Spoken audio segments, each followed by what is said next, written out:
meeting to order at 1:03. We'll start with our volunteer pension board meeting and ask for approval of December 20 pension board meeting minutes. I move to approve the minutes. Second. Okay, moved and seconded, all in favor say aye. Aye. We have, it's passed, we also have an invoice voucher. That's correct. Okay. Board Chair, Commissioners, good afternoon. In the pension board meeting for the volunteers, we do ask for action this afternoon on the approval of an invoice voucher for the volunteer pension board for their insurance for the year. And you'll see the numbers there in front of you. And that's based on attendance for the year. We identify as an agency how many members we have. And then each year we get that approved through the board to get that paid. So that's what's for today. I'm not sure. It's not in there. We don't usually put that in there. The names. The names. Okay. The number. Oh, and the amount. Yeah. Total amount. Okay. Do we have the total? The total amount is $2,040. Yeah. And that's for their annual. It's their insurance enrollment for the volunteers. And their pension. We need some kind of motion. Yes. Yes. Okay. I'll move to approve the $2,040 voucher for the volunteer pension board insurance. Okay, motion has been made and seconded. Any other questions or discussion? All in favor say aye. Aye. It's approved. And then the next one is for information, slightly increased. Do you have any information? That's correct, Commissioners. We were able to go back and review the volunteer stipend amount for the last several years and realized that we haven't been keeping up very well with what that should be. And we were able to offer them a little bit of a stipend increase for 2019, just to try to keep up with cost of living and different things like that for them to respond to.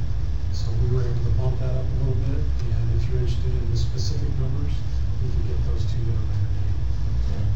For your information, we're able to budget that for this year. All right, so there is an increase that will be coming to the volunteers. That's correct. Yeah, give us those figures. I sure can. Great. So that's not an action item, it's just, For information. and that's included in their budget line item. That's correct. Thank you. Anything else for the pension board? If not, we'll adjourn the pension board meeting, and I'll call the regular board of commissioners meeting to order. And we will start with the pledge of allegiance.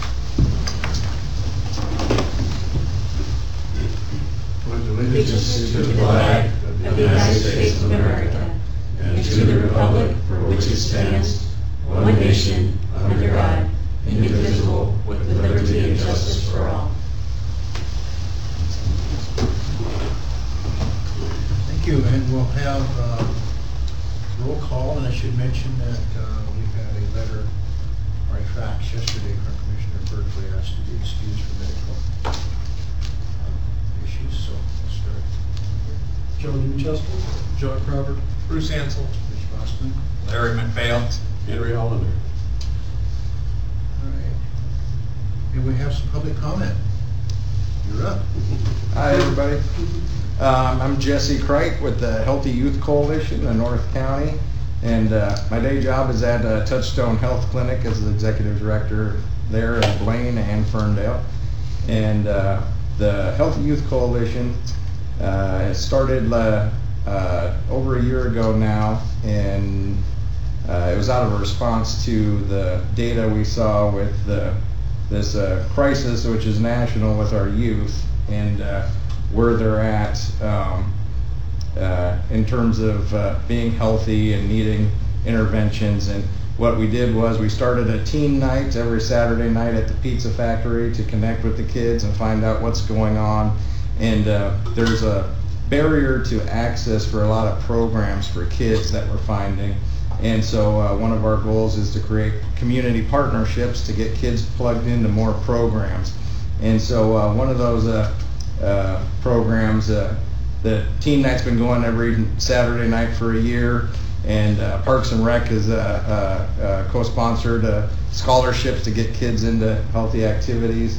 And 2019 is a big year for events and getting more kids connected. So we partner with the City of Blaine Police Department, and they're launching a bicycle patrol officer division.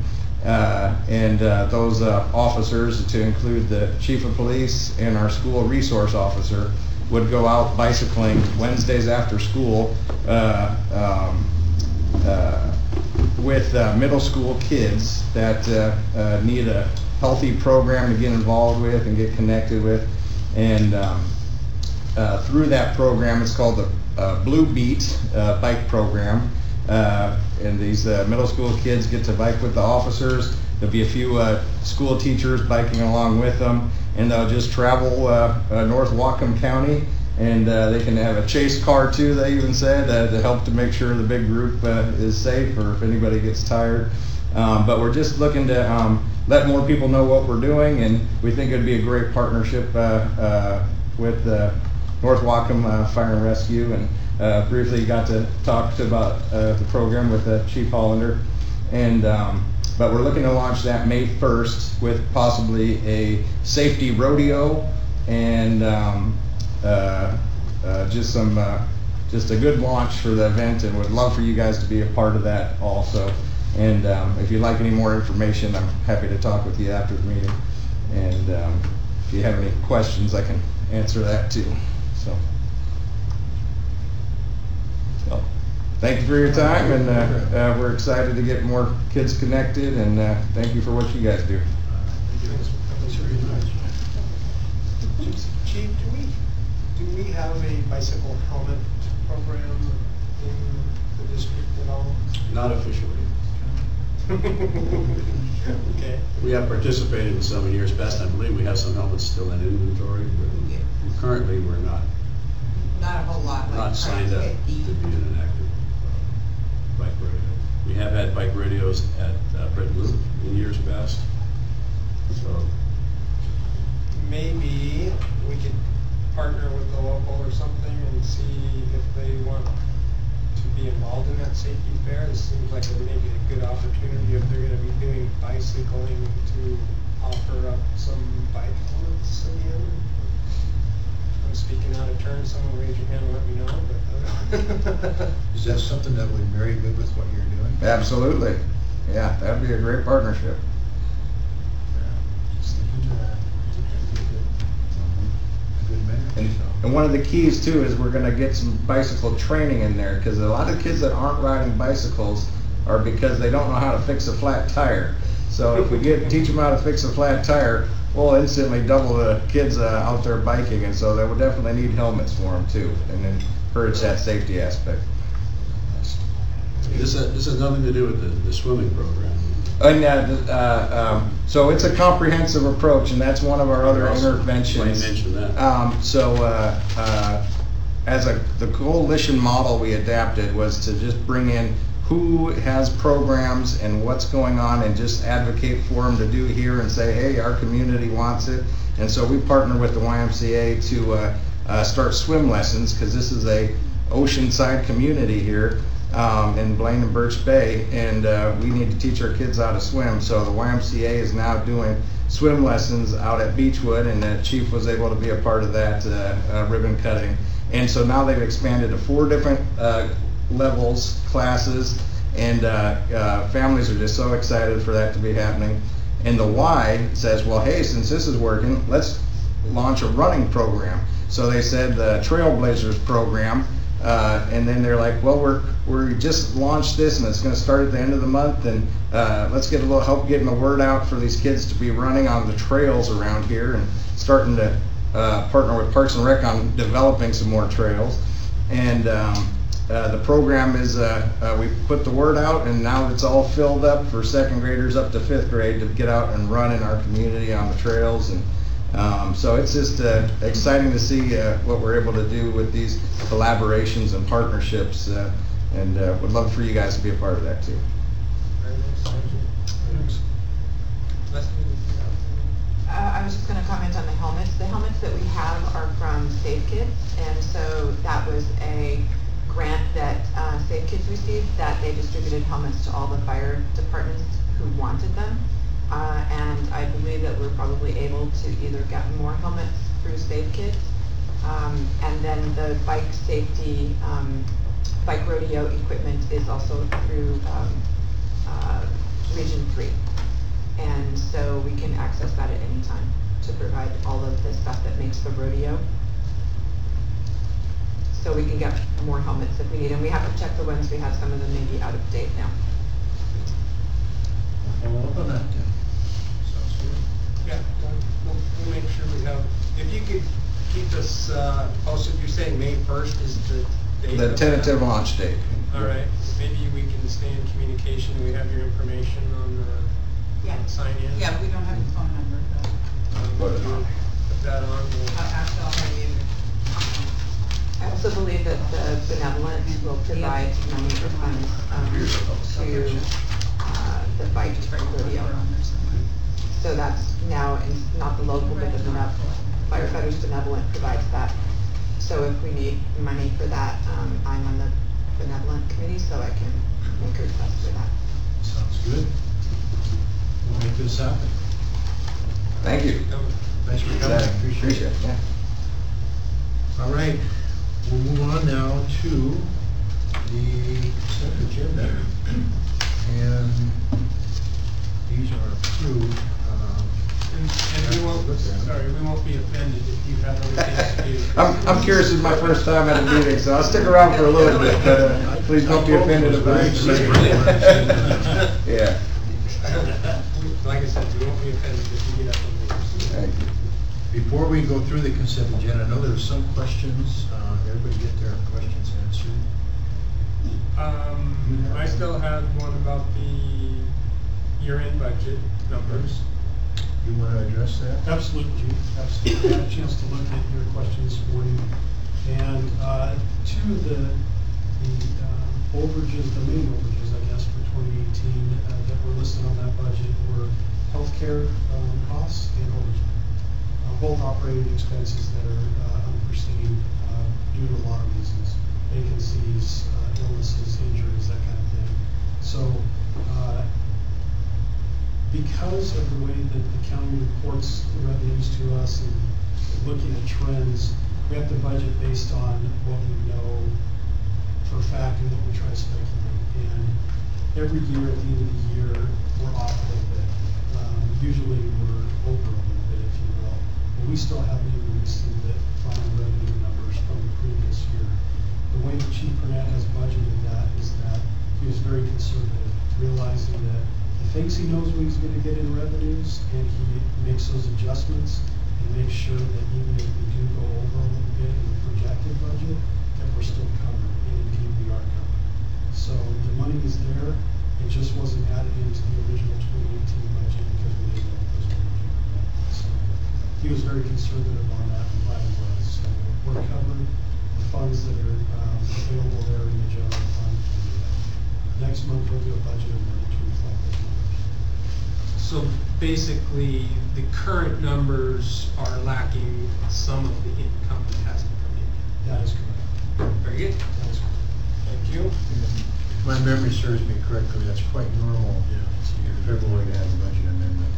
It is quite normal, and that's on today's agenda for the next meeting in September. All right. And the second item was in Chief Hollander's discussion about the station monitoring. Station fire monitoring? Yes. We can talk about that now, or we can? Well, it was in your report. Right, so what's happened with our fire alarm monitoring equipment over the years, well, actually what's caused this is all of the telephone companies now no longer use copper wire to make connections. All phone lines now go voice over IP. Even your Frontier line and your Verizon lines, your hardwired lines at home, are using voice over IP in one of the sections or the other. So currently our fire alarm systems test every night with the receiving company that receives the alarm. It's becoming quite common that we are missing alarms, specifically at 62, 70, and there's I think it's 13 is the other one. And we've tracked down the problem is it's our old dialing systems that are 30 years old. They're no longer meeting the technology requirements to go over voice over IP. They work most of the time, but I don't think that's acceptable for a fire alarm system. So our vendor, which is Security Solutions, has gone through all of the stations and given us a proposal that includes $1,400 per station to upgrade. And what they basically do at that point is they get rid of all the hardwire phone and they basically have a cell phone in a box. It doesn't look like a cell phone, but it's a cell phone box that hooks to your alarm system, so it no longer goes through the wires, it goes through the cell service.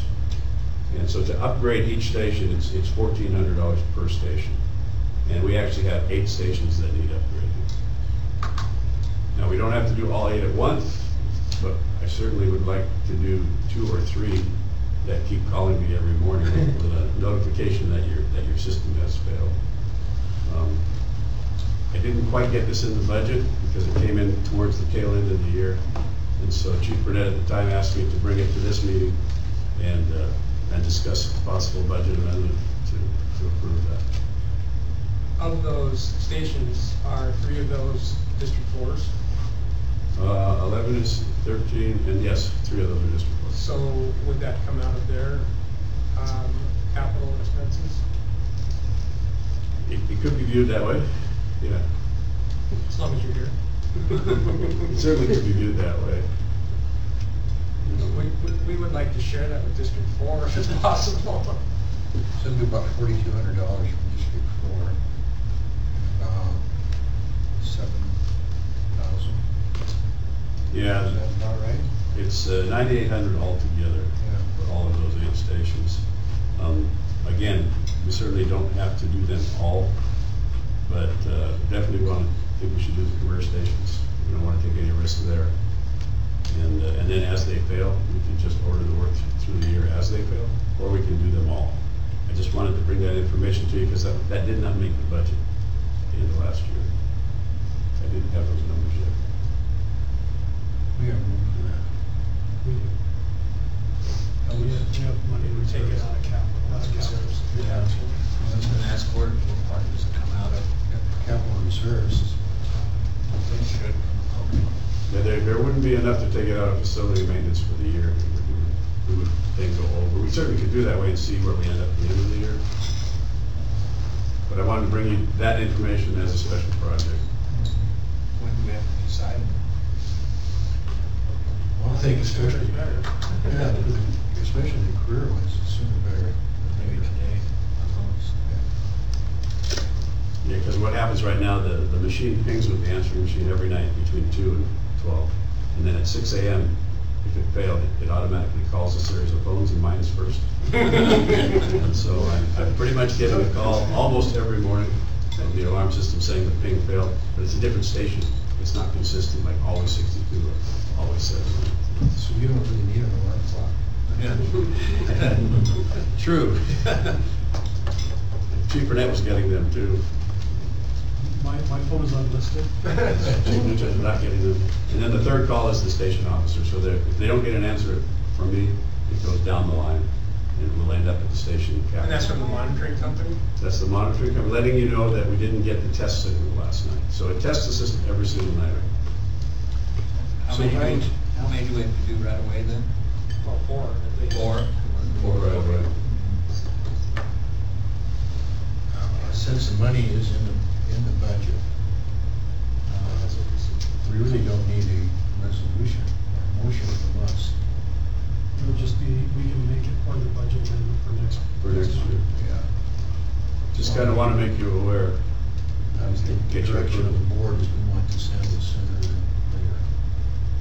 And did I hear you right saying we'll start with the 4? Start with the And then the other ones to trickle in throughout the year? Well, 62 should probably be done also. 62 is the most common failure I get right now. Yeah. And that's going to be staffed shortly, hopefully. So that would be one I would also recommend. And you're saying that 70 also is frequent? 70 is a frequent flyer also. Just do them all. Let's do them. Yeah. What do you think, John? Yeah. Yeah, I agree. Phone calls? Put And that to then money. can we reach out to District 4 to see if they want to do theirs? That's not a question for me. Can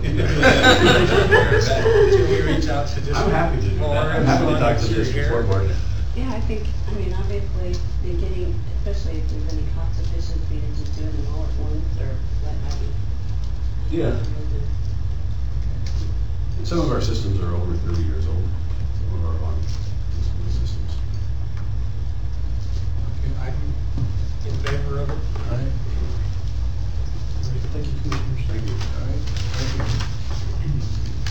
Okay, to the consent agenda now, consisting of the staff reports and the meeting minutes and the financial report. And I'll read the numbers for voucher payroll benefits. Direct deposit payroll, $282,952.33. Non-direct payroll, $268.28. Benefits voucher, $169,977.10.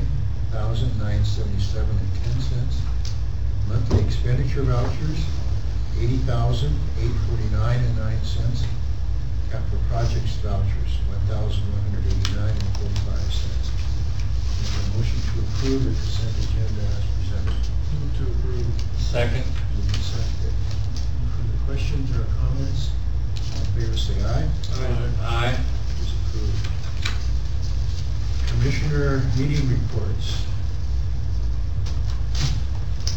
I went to, we didn't go anywhere. The Whatcom County Fire Commissioners.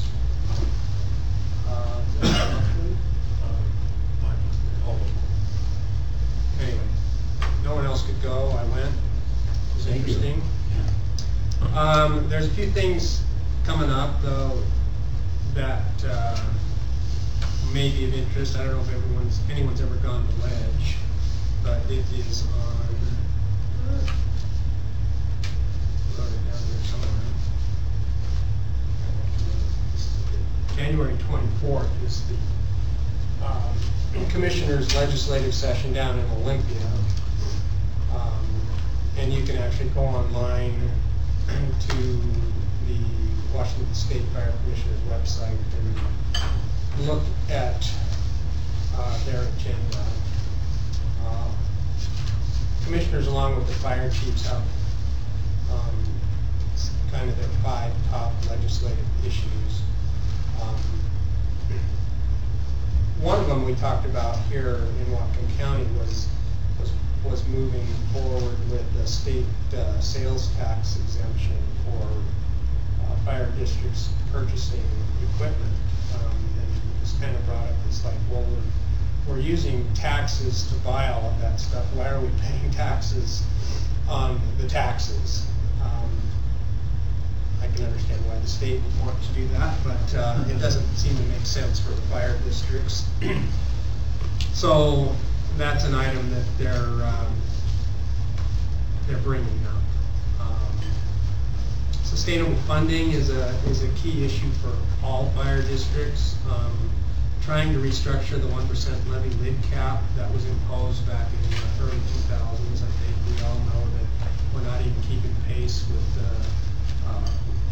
inflation or cost of living when that happens. They're looking for more support funding for the Fire Training Academy, improvement to the volunteer firefighter pension, incentivized regionalization. That seemed kind of pertinent to us right now, and funding for state all-risk mobilization.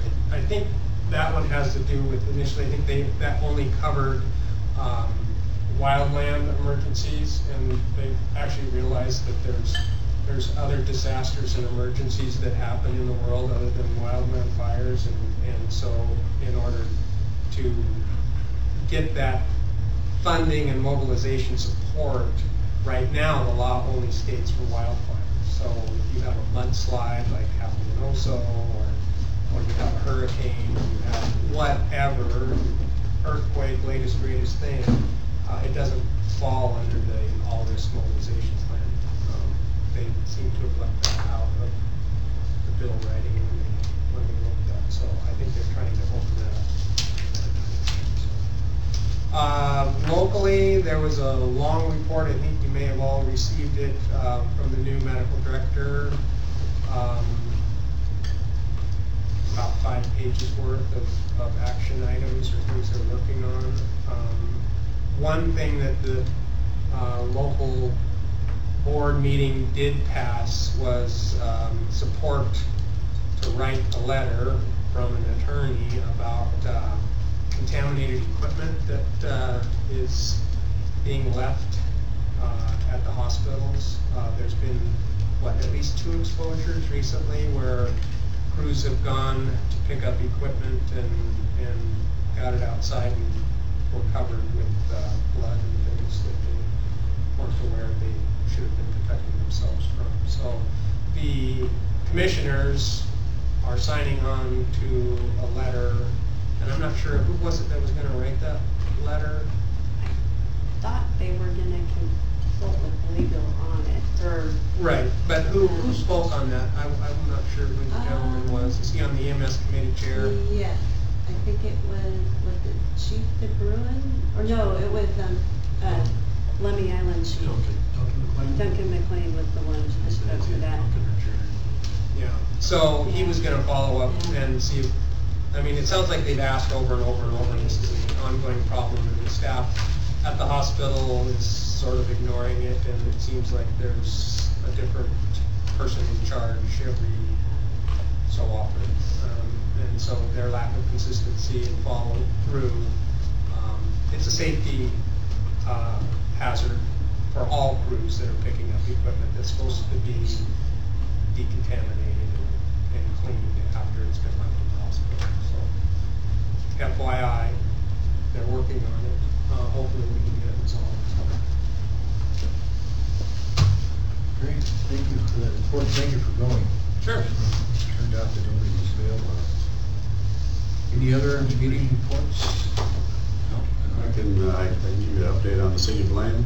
They did have a council lady resign at the end of the year, and they have 6 applicants, and they hope to appoint one at the next board meeting.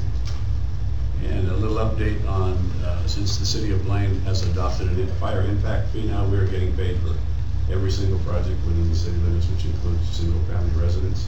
We get that check quarterly, and our check for the last quarter of last year, which is a slow time, was for $15,604.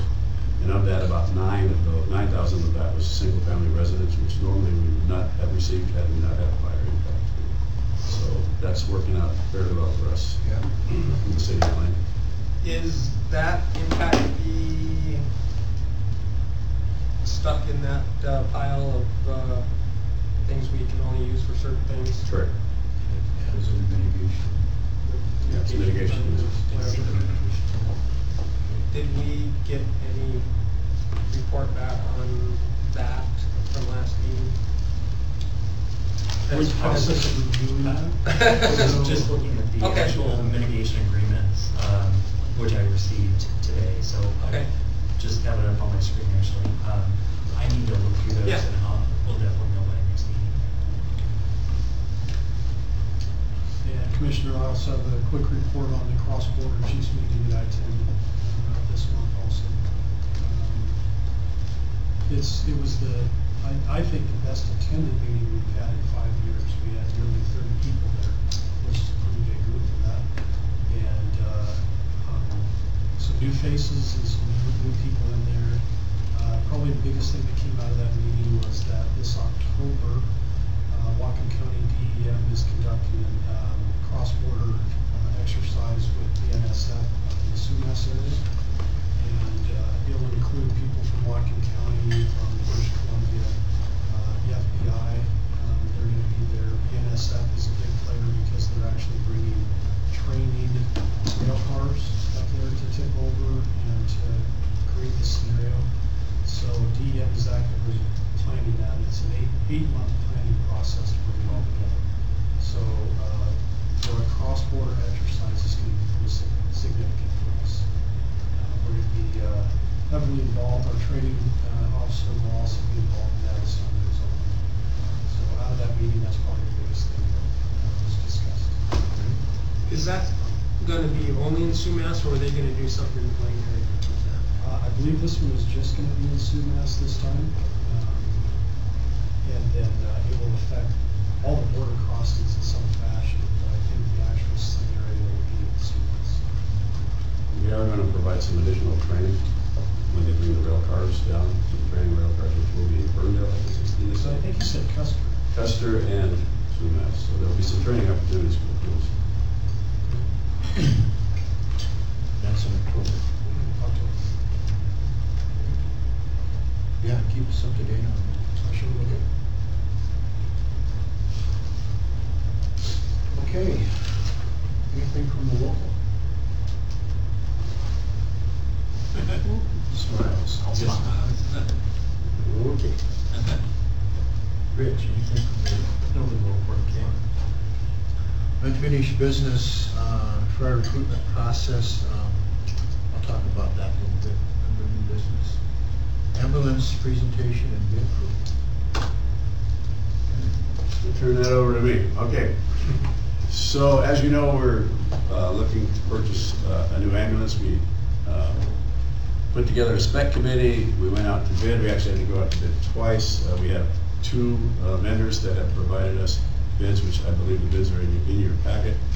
The committee has, and I actually have two committee members that I asked to come, Sean Ward and Elliot, were a big part of the committee, has gone through the spec and provided the fire chief a detailed analysis of what the outcome was. And I kind of just highlighted it and put some bullet points together, and I'll share that with you right now. We'll go over that on why we have the recommendation that we do. This is kind of the Reader's Digest version there.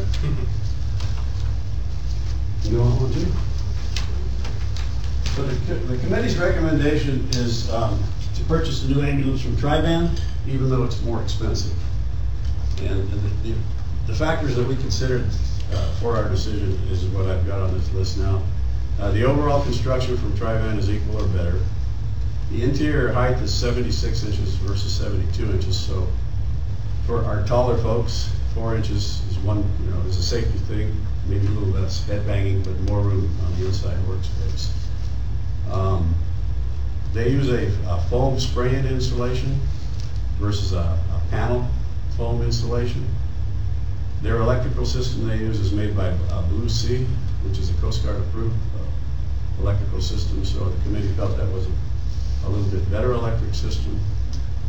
Their spec for interior noise level meets the NFPA standards, so it's a little less noisy inside the ambulance, which is, again, a safety factor for our crews. Tri-Van meets all the A, NB, and SEA performance specs, and I spelled out which associations that stands for on the bottom. The ceiling panel within the ambulance is aluminum versus a vinyl panel. The floor in the ambulance is a one-piece floor with a rhino spray treatment, which also meets the ASDM standards. One of the other factors we considered, it's a local manufacturer. It's right here in Ferndale, so there are the trips for inspection trips are not down to Chehalis. Tri-Van met more of the individual bid specs than Braun did. Tri-Van is recommending a slightly different chassis, which fits closer to our bid. And then on the HVAC system, their bid met the NFPA standard. And then, the question in the room is, they've never built an ambulance before. This would be something new for them. Well, if we gave them their order, I know they've already got an order for one, so this would not be their first. They built a variety of different types of apparatus, and I actually called 4 of their references. We called the American Red Cross, State of California, City of Tacoma, and West Jordan, Utah. And there was nothing but great experiences. There was no complaints or concerns at all from any of the references. So that's kind of in a nutshell. It gets a lot more detailed than that. So that is the committee's recommendation is to go to Tri-Van for the purchase. Anything to add, Elliot, or John? Whatever questions you have, we can. I brought him here for any questions you might have. So can I comment on that from Braun Northwest? Yeah. Is that okay? Sure. So start with 76-inch headroom. Everything we build is custom built. I built a lot of them 76 inches. It wasn't in the original spec, so City Everett, I just built them 3 that way. We can go as high as you want. We can go 8 feet if you want. That's not a big deal. Just, we don't cut off the aluminum. Spray and foam sounds good. The R factor is less. It doesn't have a aluminum vapor barrier. Makes things hard to work on. If it's sprayed in there, if something's in your way, you gotta dig it out, like around the door latch and that kind of stuff, you know. So our system makes it easier to get into, but we can put in spray and foam if you want. You know, that wasn't in your spec, so it's not a problem. We can do that. I spoke with Jim Braun personally and said, whatever they want, we can do. Electrical, we use a standard system that you can buy at the Napa store. It's got all Bosch relays, Colt-Hersey circuit breakers. It's one of our things that stands out. We never have issues with our electrical components in there. It's easy to work on. So again, if you wanted to spec some other spec, we can put in whatever you want. Lucy, do a lot of DMUX systems, so sky's the limit. Noise reduction, yes, if we sprayed in the foam, we'd probably get your noise reduction down, which is easy to do. Yes, they meet some of these building specs, but they're ambulance bodies. They're claiming they're going to build it like us, which is a form construction. Anything they built in the past has been snapped together panels that we've seen. Our form construction, we've had it load tested and holds up very well and crashes. So, in fact, we're just built a brand new building and we're gearing up to do crash testing in there. So, aluminum ceiling, not a big deal. We put plastic up there. We put a lot of aluminum ceilings into, not a problem at all. So just have to tell us that's what you want to change it to. Different chassis, I don't know anything about that. HVAC system, we've just designed a new system and it's one of our outstanding new features. I've got one out here I can show you. It's called a vertical plenum. In the past, we had the heat coming out high. The attendants would get hot, grandma's down there on the cot freezing. So not only we made it so the heat, you can divert it down low, also with the vertical plenum, it's taken away a lot of the noise. That was one of our complaints in the past too, and it's basically our standard build now. So we can do that, no problem. Other than that, I know, you're spending $10,000 more. They never built one yet. They're one for Block 14 is supposed to be delivered December 15. I don't think it's done. So, I mean, if you sign up today, we'll tell you the date we'll have it done, and we'll meet your needs. So, anyway, any questions? Me? Okay, comments? What's the date? What period of time are we talking about for District 21 for this ambulance? For delivery? Yeah. 8 months. And both have box warranties, lifetime box warranties on the block. So the warranties are the same. And I might add, we've been building your rigs and taking care of you for 20 plus years.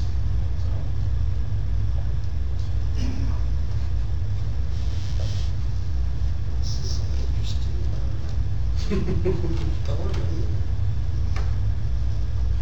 I've only had experience with Braun personally.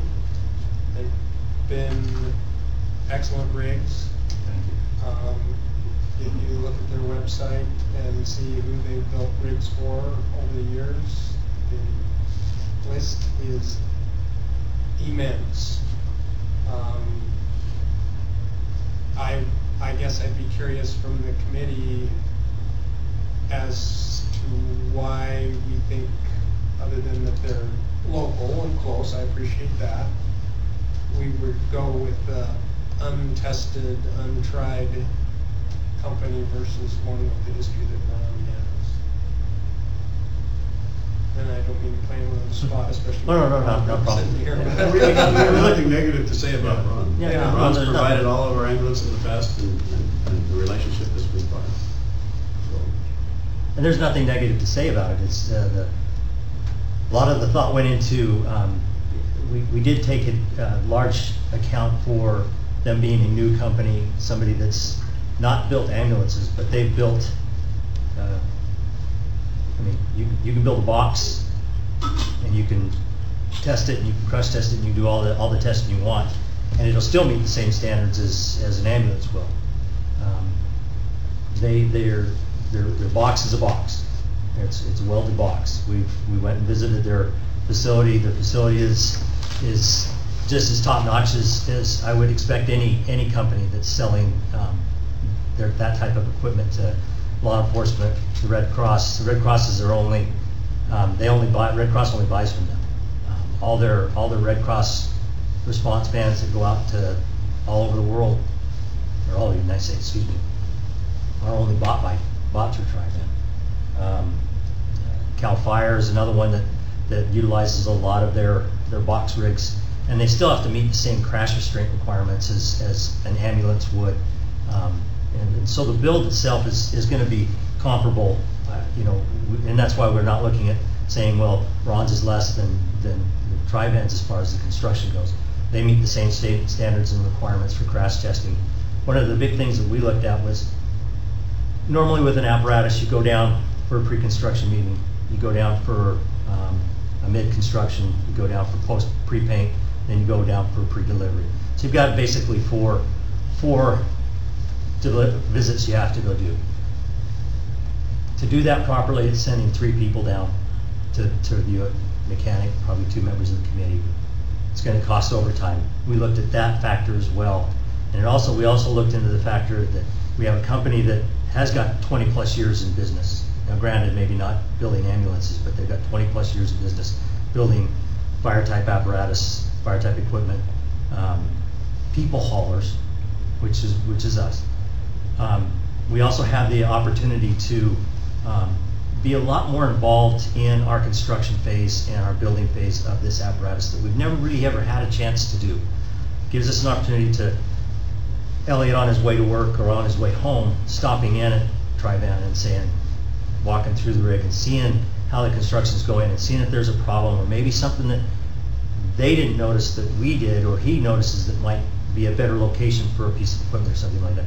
Where we've never had that opportunity to do with any manufacturer. I'm not just picking it out of Braun. It could be any of the manufacturers, fire engines included. So that was one of the things that we looked at too, is that having that local ability to have a larger say on how that rig is developed and built, and it gives us a great opportunity to help a company out get their foot in the door. Right now, we really only have limited ambulance companies in Washington State that are even willing to bid for us. We had Braun and we had Tri-Van. Really didn't have anybody else that really had a desire to bid for us. And and it gives us another opportunity. At one point, 20-something years ago, Braun was brand new in the market too. And everybody's got to have a start. Everybody's got to have a chance to start. We didn't just look at them as they're a brand new ambulance company. We looked at them as a company that has been in business for 20 plus years. They put out a very good product. We looked at a couple of their apparatus that they were getting ready. One was just getting ready to be sent down to West Valley, Utah. It was their SWAT rig. And I'll tell you, the fit and finish on it is as good, if not, in my opinion, better than what we see in a lot of our vehicles that we have right now. And those were some of the things that I looked at. I always look at fit and finish. I look at the build of the construction, their welds, how they're welding the rig together. I'm not an engineer, but I have an architectural background, and I've got a little bit of engineering background, so I kind of have a little knowledge of it. And when you go in and you can see how somebody hand welds aluminum, and it's not a bunch of puddle welds. It's a nice smooth weld. You look at how they're spaced and how they're evenly laid out into the weld channel.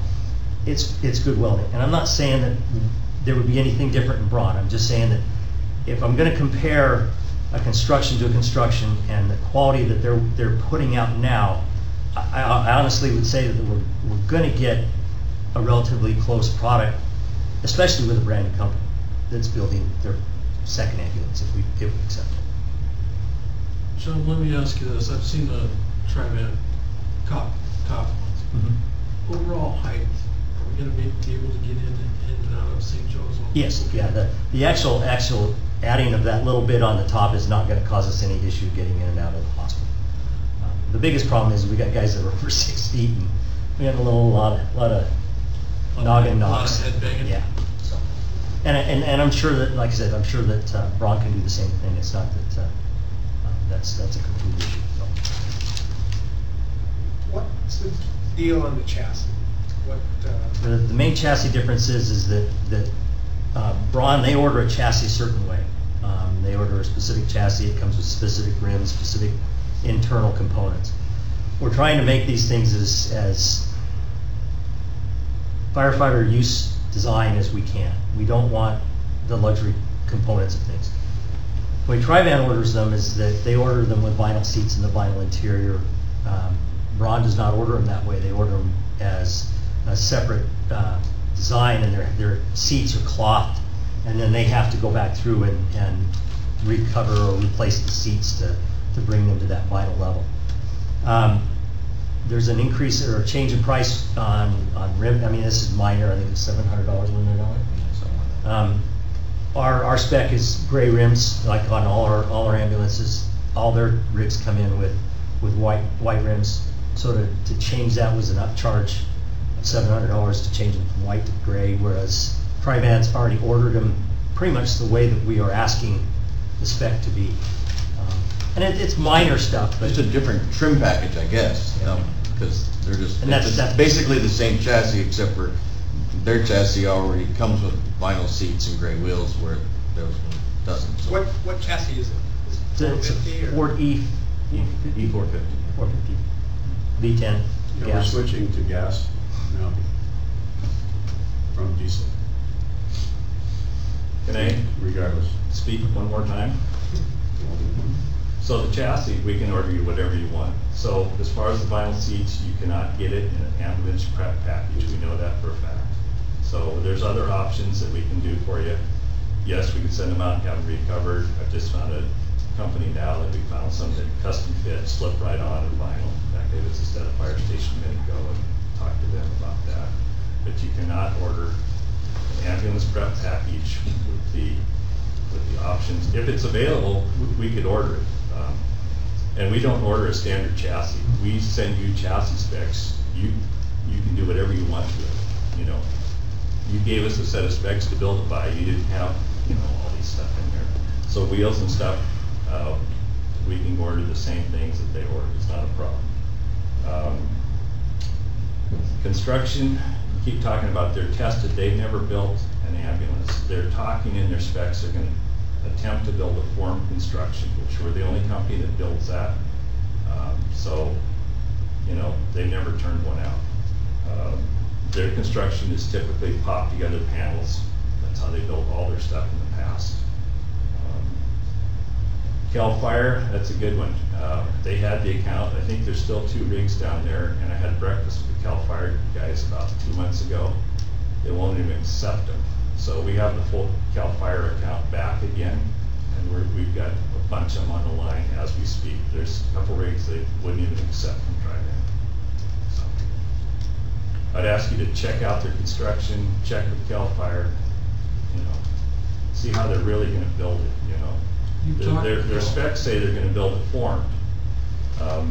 Most of our competitors build an ambulance like a house. They aluminum stud it with extrusions, and they glue panels on it, and the weak spots the corners. Corners here and the corners at the top. You've probably seen ambulance wrecks where the sides are laying out on the ground. You say, how'd that happen? It happened because the corners were weak. We're a form construction. You crash ours, you're just going to crash into it. And we, crashed a lot of them out on the road. We can provide you with pictures of crashes of ours and the competitors. Anyway, this is my 2 cents. So you say that you talked with Cal Fire and they're not going to accept them. Instead of us calling, why won't they accept them? I guess they can't get them finished to the spec. I can give you people to call Cal Fire if you want. I had breakfast with 2 guys. So And we got the contract back again. So they tried something different, they went to Tri-Van for a group, and it didn't work for them. So, yeah, we got Cal Fire on the line, I was just down there Monday. Well, you know, as a board, we try to stay out of the weeds. Yeah. You know, and we rely heavily on the committee's recommendations, Yeah. and we have to. Sure. We can't be involved in everything. So I put a lot of emphasis on what the committee says.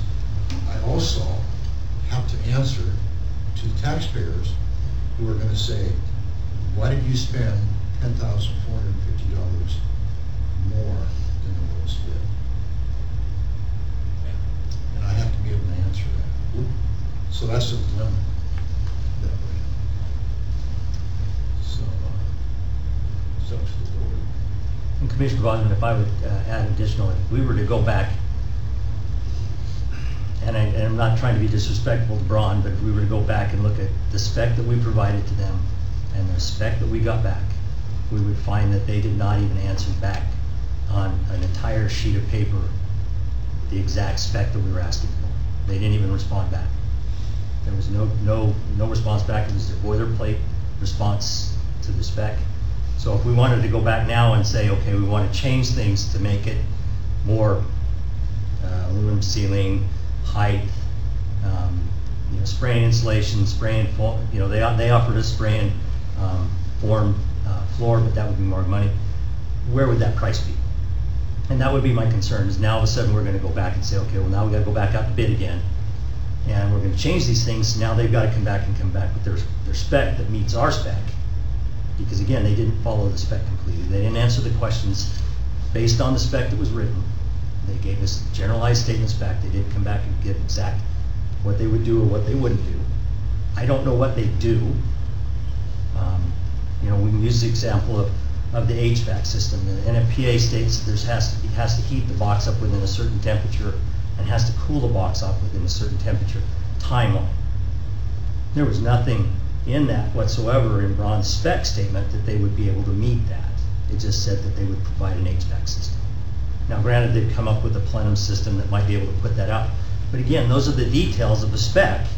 When you put a spec out, you expect the answer to your spec is going to be either greater or better, or there's going to be a sheet of exceptions to it, and there wasn't. And that's another thing that concerned me, in the sense that we were receiving just basically you brought Braun from us forever, this is what you're going to get. And if we wanted to do changes, then all of a sudden now we're at this point now where we've got a bunch of changes that Jim's saying that he can do without any problem. What's that going to do to their price? And are we going to be back up in that $10,000 range by the time we get everything all ironed out and settled in the dust, and we're apples and apples? And so that's one of the reasons why we really looked hard at. Again, the spec is sent out for a reason. We try to not deviate from that, you know, and if they do deviate from it, we expect them to reply with exceptions to said spec, and they didn't.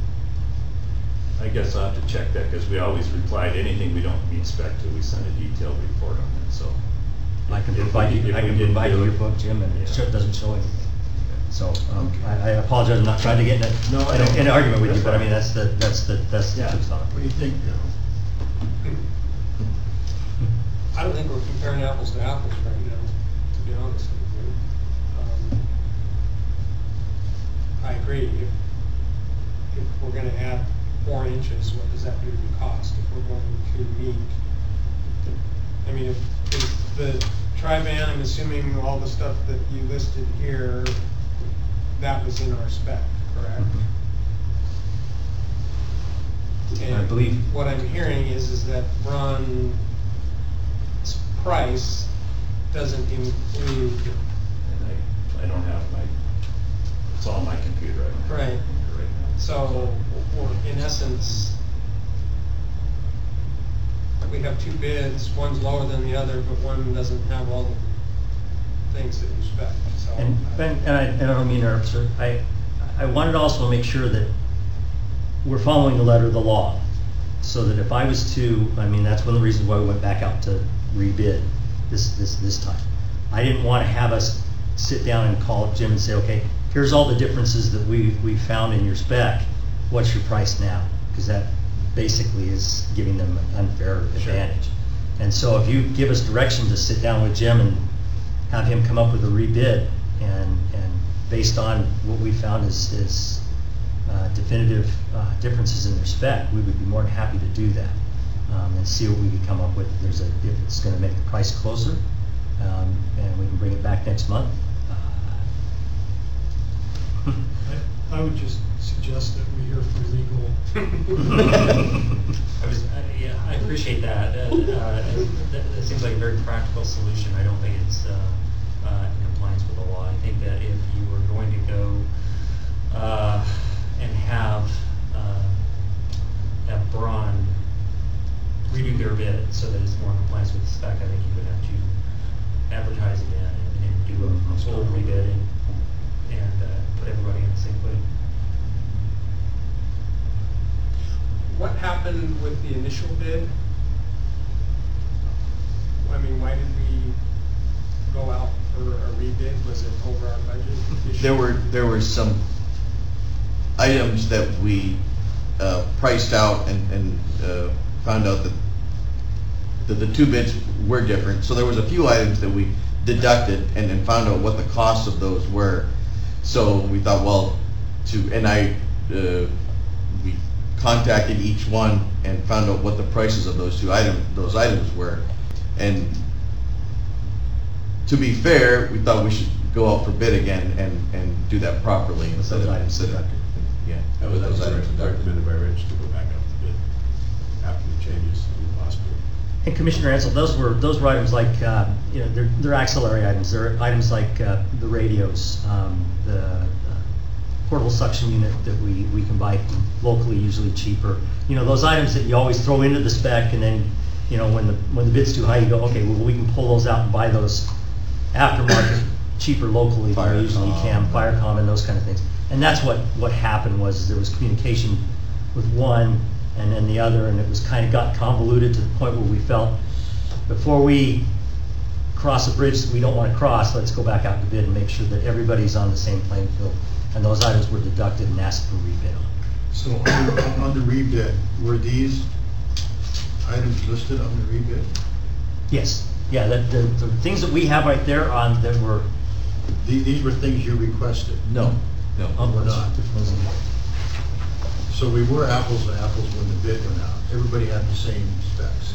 We sent out a spec, and then when we rebid, we minused a few items so that because there was a difference in how much each item of those ones cost. So we to make sure that, well, one manufacturer, they would charge more for a product than this manufacturer did, so let's just see what it turned out after they both so minus them out. Just so I understand how this went, the specs went out to both. Correct. Both of them met those specs. No. They did not meet it. So if a person does not meet the specs, are they not disqualified? Technically, that's a decision that you gentlemen can make. I mean, our recommendation based on that is these are bullet points of things that are met in the spec by Tri-Band that were not met by Braun. You mind if I speak to that? Yes. Ordinarily, if a bidder does not meet the specs, you can declare the bidder not responsive and not consider the bid. If the bidder can't meet the spec, but I think this bid allowed for exceptions to be listed. So common practice is if you can't meet the spec, then you can list the exceptions so that those can be considered. And that's what happened here. So you can consider both bids, but what the auditor has said in the past is, you have to make your selection based on the bids submitted at a given time. That's the competitive process. If for some reason downstream you decide you want to make a change, that's fine. You can do a change order to the contract. But what you can't do is negotiate with one bidder in advance to get a better price. That's what my point is. So what's your recommendation on this? Legally, what are our parameters? Well, I think your choices are to either award to either one of the bidders. You know, I have no say in that. I think you can. I think you could take the staff's recommendation, or you could go with Braun as the lower bidder. It's really up to the commission. Or if you felt that you wanted Braun to have another chance to meet the spec, you could cancel the bid and rebid. I think those are your options. But one thing I would say is at some point, it's not to sway your decision in any way, but this is the second bid, and bidders invest a lot of time and effort in submitting bids, so that's a factor you want to consider.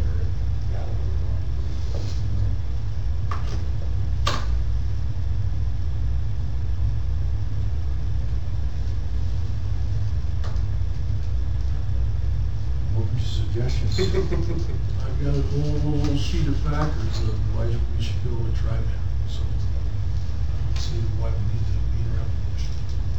So you're voting me to go and try that? Yep, Based on the recommendations of the committee. those are the guys that are gonna be using it. All right. Jim's a good friend of mine, so I want to abstain. Okay. Bruce? I am torn because of Braun's reputation, but I also want to support the committee who did all the work, which I did not. I understand and appreciate the travel down the I-5 corridor 4 or 5 times. I guess I'm confused why we didn't get the same spec from Braun, or the same, and were all these things listed as exceptions in their bid, Ben? There was no exceptions that we could find. Maybe we, There's gotta be exceptions. If we don't meet your spec, we give you an exception. The main exceptions that were provided were the items that we took out for the rebid. There were nothing on So all of these things, the interior height, the foam spraying, the aluminum panels, if I may address that, so we didn't put foam spray in the spec.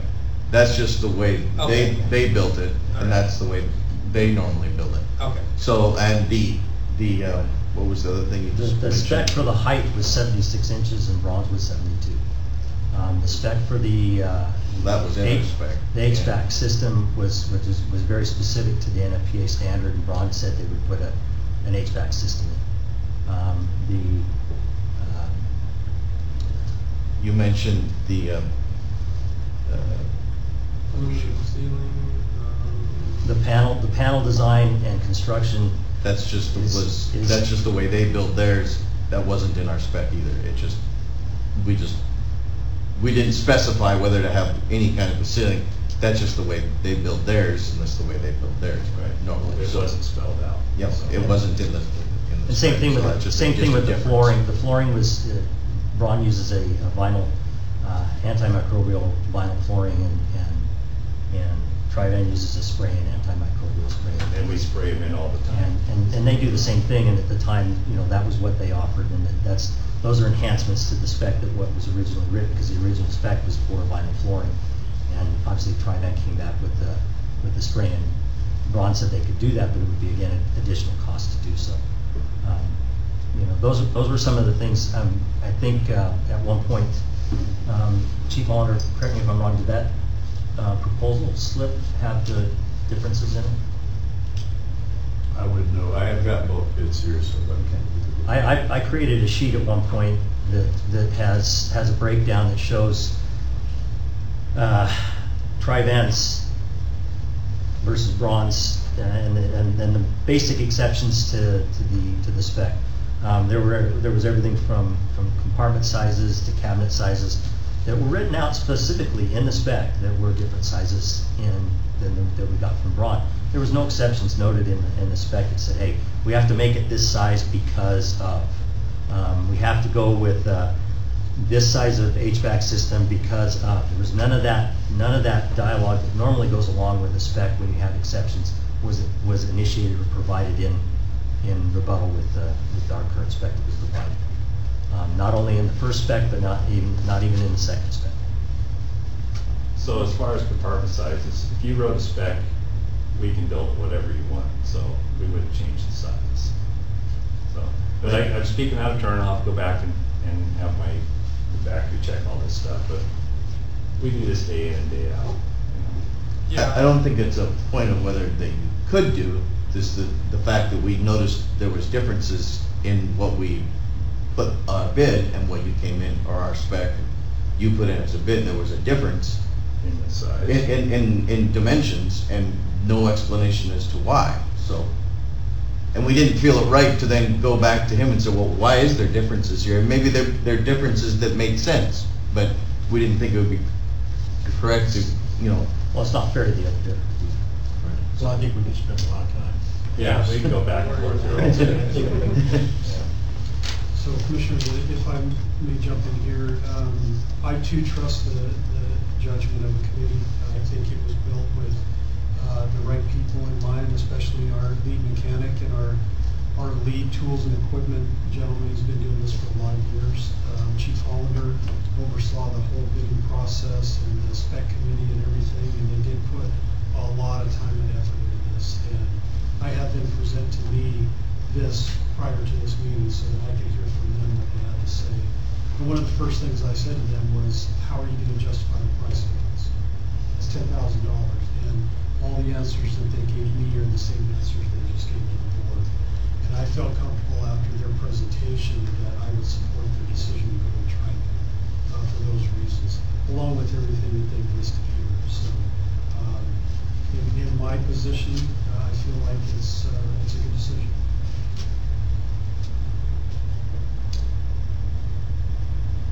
Well, I, along with Bruce, have a lot of respect for Ron and their history. But I think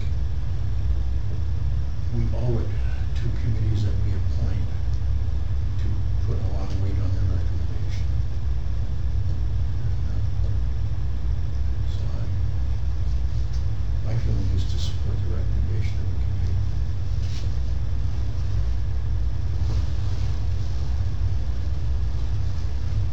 Yes, we need a vote.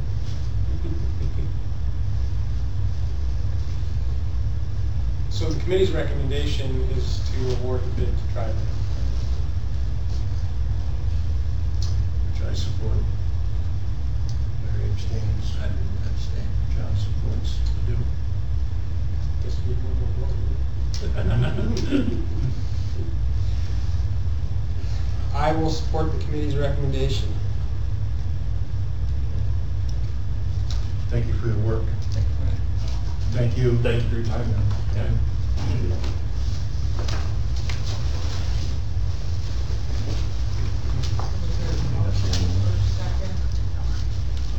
Shall we make a motion for? The motion is to accept the recommendation of the committee and award the bid to try that. Second. Which is, I would make that motion and second by John. All in favor, say aye. Aye. Anyone abstain? Thank you, gentlemen. So it was a tough decision for us too. I know. Sorry to put that heavy decision on you. Came in here just totally expecting it to be wrong, especially with the bid, but hearing from the committee, they have a lot of, Yeah, this will be a good test. Yeah. I mean, we'll find out in the I future. hate to be the test case, but, Will there be some save, I mean, the fact that it's Ferndale, does that save us some I-5 runs for? Oh, yeah. That- yeah. Yeah.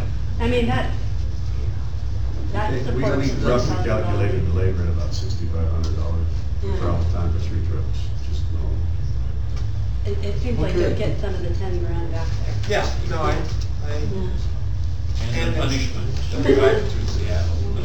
Yeah. well, Thank you for your decision and apologize for having to make a decision. Well, that's why we got a case this year. Yeah. Big money. And I'm confident, Rich, that we're okay on legal grounds. You're absolutely. All right, resolution 2019-01 is for SCBA surplus. Should we address that, Chief? Actually, Chief Hollander has that. So, if you remember the SCBA fill station at Station 12 on Britton Loop, we agreed to split the cost 50/50 with District 4 to rebuild that, so it could handle the higher pressure bottles and the newer type SCBA's. This resolution is to surplus the parts that came out. So we bought not all new parts, but we bought a majority of new parts to rebuild the system, but there's still value in the old parts that are coming out. And because we're splitting the cost of the upgrade, and we're also splitting the cost of the material or the dollars we get back for selling the stuff that has value, I thought it'd be best that each district had a resolution that we could surplus that, because it's kind of a 50/50 split. So District 4 already passed the same resolution for those parts in the pictures that I attached to the resolution. So once you approve that, we'll put it out for auction, and then the funds that come in will be split 50/50, and then later on, when the auditor comes, everything is clean.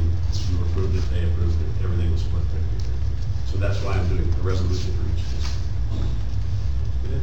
Okay. I'll move to approve resolution 2019-01. Second. Seconded by Commissioner McPhail. Any questions? All in favor, say aye. Aye. It's approved. Thank you. All right. RFI discussion letters, District 7. Let me bring you up to speed a little bit on this. About 4 weeks ago, I met with one of the commissioners of District 7 to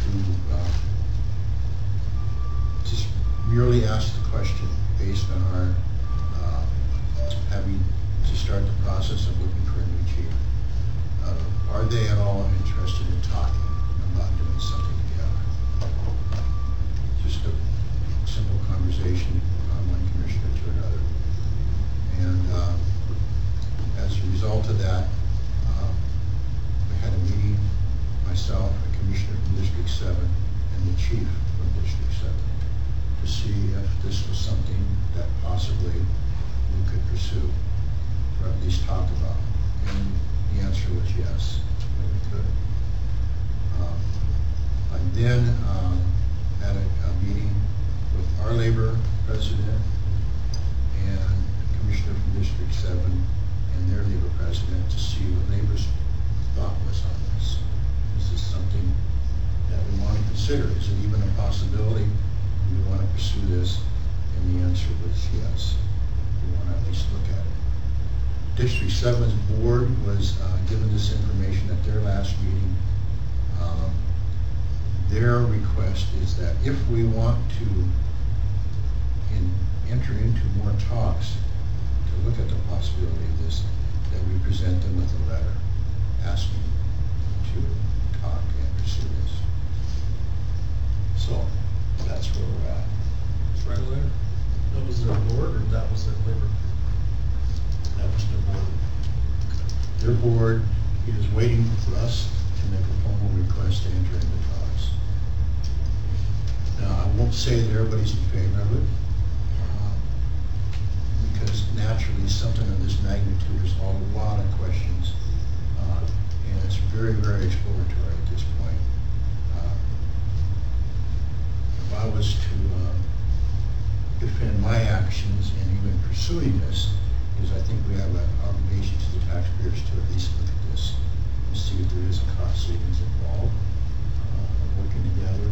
This is happening throughout the state at various different departments. They're either merging or forming rural fire authorities. So we're not reinventing the wheel here. This is quite common. This has implications also for District 4 and their relationship with us and the relationship with the city of Bellingham. There's a lot of things to consider. But before we do anything, they're asking for a letter from us. So.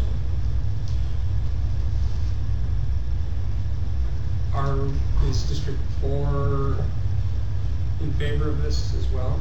It's actually the very first I've heard of it, but certainly rural fire, I mean, we're definitely looking at all the opportunities of fire authorities and so forth. I know it was brought up several years ago when I first started that he wanted to even talk with us about that, so. Right. And the one ideal about D7 being part of anybody's equation is they've got a great tax base with the refinery, so.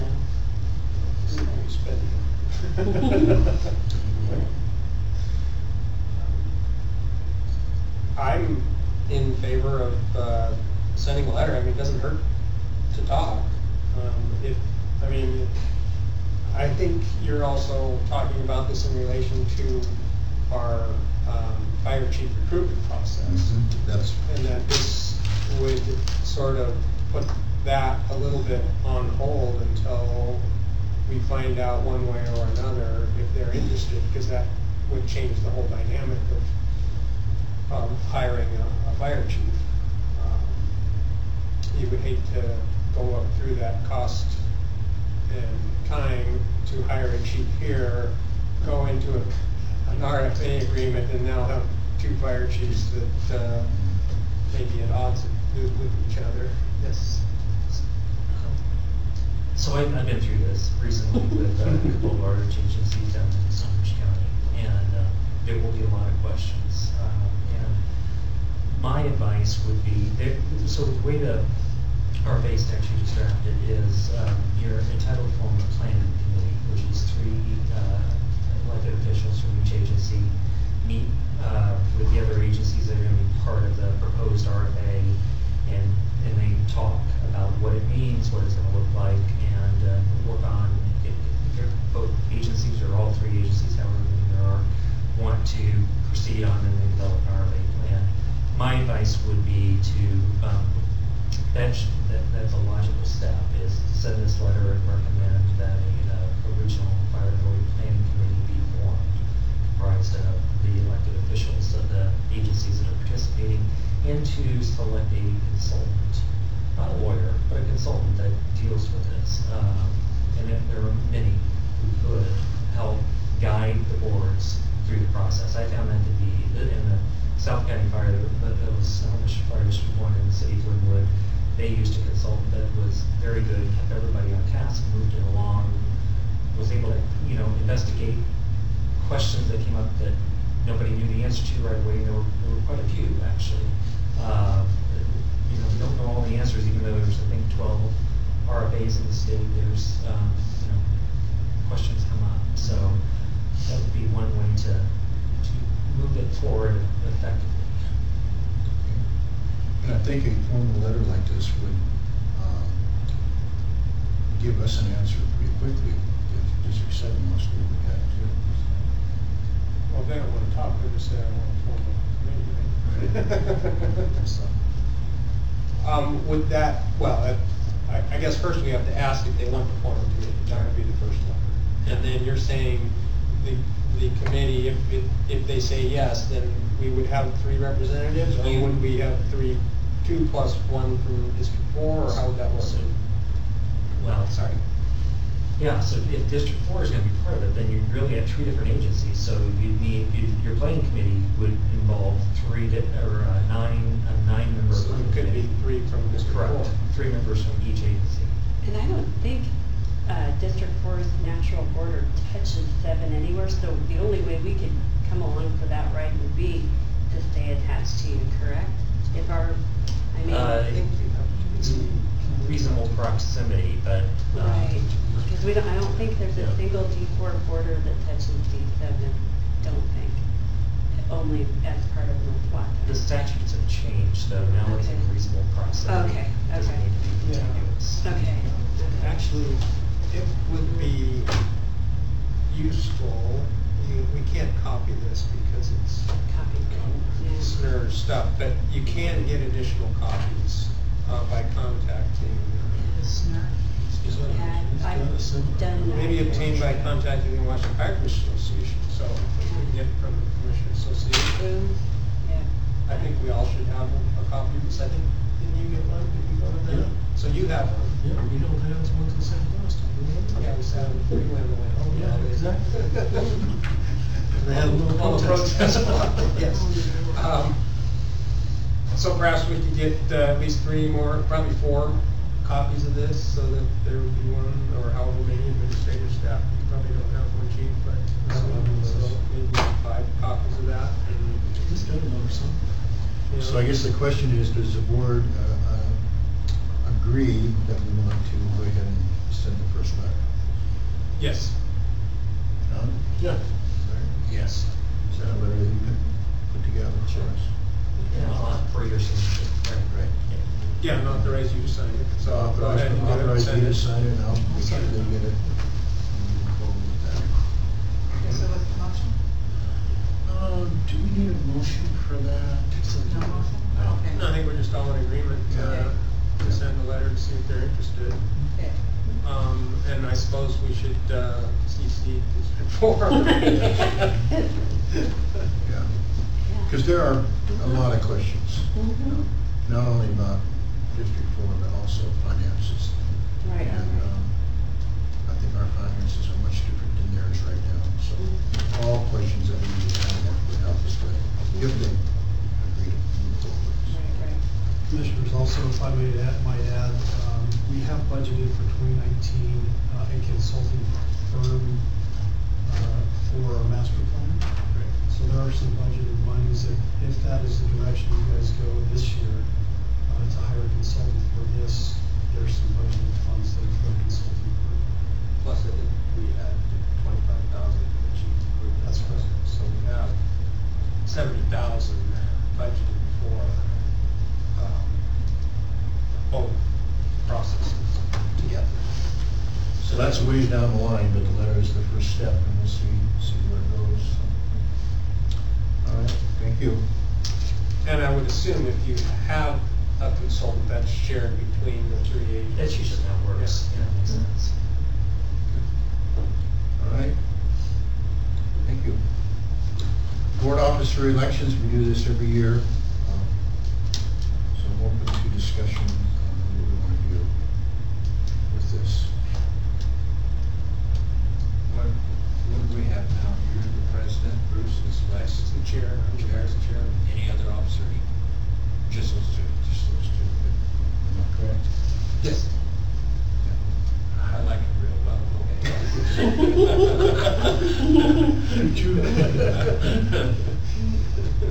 I second that.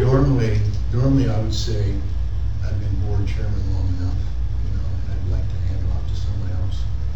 But I think we're going through so many changes right now. Yeah.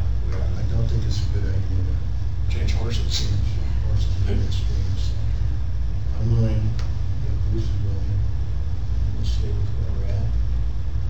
You okay with that? I'm good with that. I mean, as always, if you need anything, I'm certainly available, and I think we've been able to work together very well that way. So, you seem to have, a lot more contacts right now with the players that might be involved with this process. So I think that's probably would be a bad time to switch horses right now. So a motion would be to retain the current board officers. So moved. Seconded. In favor, say aye. Aye. Okay, unanimous. Policies and procedures, we have Division Chief of Operations policies. Yes, Commissioners, Board Chair, I presented to you today a policy, and hopefully you got that a few days ago for your review. But it's the Division Chief of Operations job description, a little bit different than the Assistant Chief. I felt it was necessary to make sure we have this in place before we temporarily fill that position for Division Chief. So if you have any questions specifically on that, please let me know. It is very similar to an assistant chief, except for the minimum qualifications. What's the date you're filling this position? Do you have a date for that? My hopes would be to get that position filled before the end of the month. I was hoping to speak with you gentlemen in executive session tonight about a few of these details. Okay, any comments about the resolution? I compared it to the assistant chief job description, and I just had a couple of questions. So, in the assistant chief position, it was 5.1.1 used to read that it serves as the acting district fire chief during the absence of chief. I know we have an interim chief and a division chief of operations. Do we need to or want to include anything about who's going to be in charge if you're not around? Well, we can surely identify that in the written agreement between the district and that temporary position. I don't know if we want to memorialize that in the job description, because it's a division chief, one step lower than the assistant. But I understand what. No, I mean, that was my thinking. Your thought process was, I mean, normally, yes, if you had a policy for an assistant chief, that would be automatic, and would that be automatic for a division chief? I guess maybe that person would be available to step in line if the chief or assistant chief were absent. That would be my assumption as well. So, in lieu of having an assistant chief, I get it's not a big deal. 5.2.1 talked about serves as the chief of operations for all fire department emergency operations, which that was taken out. I'm just kind of highlighting what I saw in the 3.1. I just want to clarify. Maintains the operational annual budget. I think it's a semantics issue. The assistant chief assisted with the development of an annual budget. When this reads 5.3.1 maintains the operational annual budget, are you saying specifically that it's the operations division annual budget? That is the portion of the overall right. budget. And would it behoove us to maybe clarify that a little better? Because when I read the operational annual budget, that could mean at first glance the whole budget. And so would it be more clear if we put maintains the operations division annual budget? We can change it that way. The way that the budget, or as long as we all understand what it means. in our accounting software, the divisions are delineated by type and title. Yeah. And in 5.3.2 it says operations purchase all equipment and makes up the operations division. So maybe no one else has any issues with that. I just didn't want there to be any confusion that this person is now in charge of the whole operational budget of the department. It's, like I said, it may just be a semantics issue. Well, I don't know. I mean, the fact that we all know what it means really is not pertinent because we're not always going to be here. So it really should be changed, I think, to read, in my opinion, you can clarify operations division. By putting in the word division. Yeah. Sure. That would be 5.3.1, Jenny. And especially if you're looking 5 or 10 years down the road, when this comes up. Sure. Does that make sense? Yeah.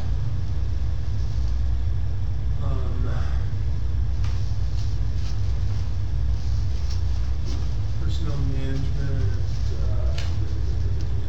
we took out managing labor contracts. That makes sense. Sorry, I'm just going through what we edited out. Sure.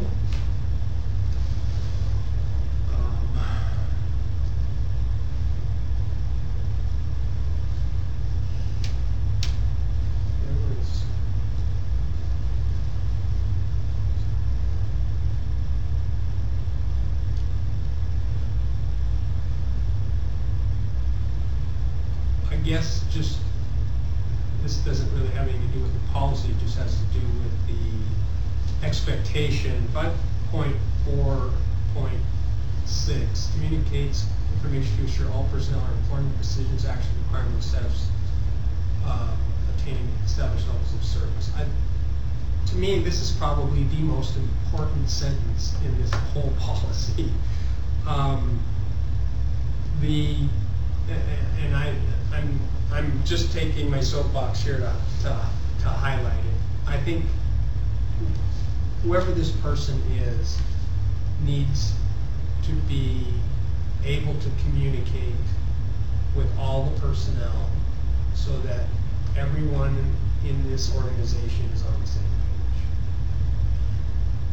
My concern right now is that we have 4 independent stations that are doing a great job, but I bet if we walked into each one of them, they would each have an individual identity that may not be the same as the whole organization. And that unfortunately is a byproduct of not having like a battalion chief on duty or something like that. So I'm not pointing fingers and saying, we've done a bunch of stuff wrong, but we've basically asked these captains and lieutenants to run their stations without any direct daily supervision that comes with perhaps an on-duty battalion chief. And I'm hoping that the chief of operations will take that to heart and make sure that we're all kind of doing the same thing. So that's my soapbox. It has nothing to do with it.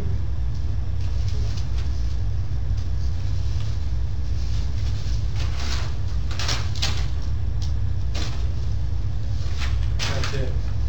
I'll step down. All right.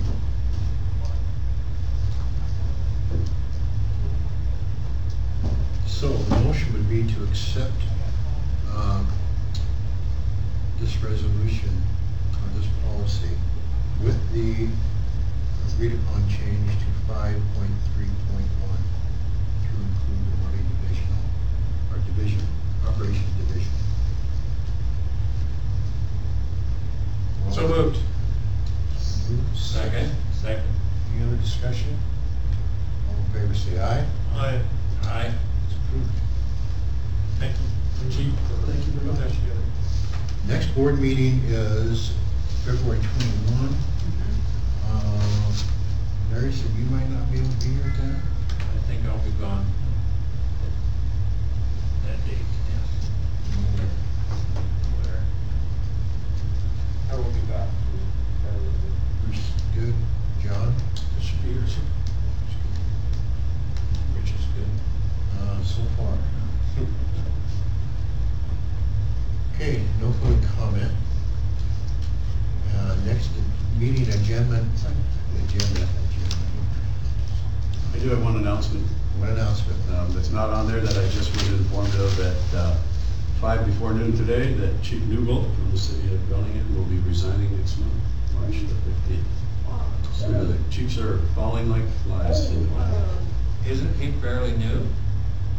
In the overall scheme of things, he's one of our newer chiefs, yeah. He's officially resigned, and they made that announcement at the end of the operations meeting 2 hours ago. I think he's been here 6, 7 years. Or so. So that could mean more changes with the city of Bellingham. Nobody knows yet. And isn't Chief Ralston retiring? Same time as me, 1st of June. How many days? 134, but I'm not counting.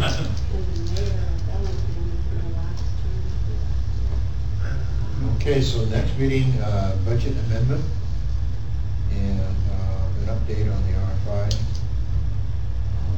talks and chief process and mitigation report. Rich, anything else? I'll have information for the board next month on our process for division chief power division replacement. I can brief you tonight also a little bit on that. I'll have more to follow next month as well. Anything else? If not, we're gonna break for executive session for RCW 42.30.11 0G, evaluate qualifications and applicants for public employment or review the performance of employee. I would guess that we would be back by 3 o'clock. If it's longer, we'll come out and let you know. Give me a couple minutes. We'll take a 5-minute break and then we'll start.